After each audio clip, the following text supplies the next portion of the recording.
ការស្រឡាញ់គឺជាអ្វីហេតុអ្វីអូនមិនអាចស្មងបងឬការស្រឡាញ់មួយនេះមិនពាក់ព័ន្ធបេះដូងអូនទើបអូនមិនអាចស្រឡាញ់បើអូនតាំងចិត្តស្រឡាញ់គេហេតុអ្វីធ្វើជាសង្សារបង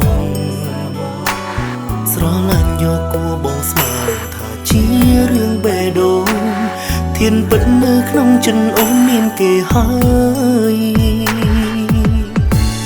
បើសិនជាការស្រឡាញ់មួយនឹងគ្រាន់តែយកគូហេតុអ្វីអូនដាក់សំណួរឲ្យបងស្រឡាញ់ធ្វើអ្វីព្រោះគ្រប់ទង្វើអូនឲ្យបងស្រឡាញ់ស្រីហើយគិតថាស្រីអូនក៏ស្រឡាញ់បងដែរអូនស្រឡាញ់គេហេតុអ្វីអូនមិនប្រាប់បងអូនស្រឡាញ់បងគឺដើម្បីតែស្គាល់គេ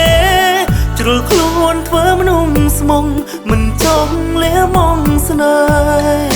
ហ៍ឬព្រោះគេទៅអូនធ្វើជាស្រឡាញ់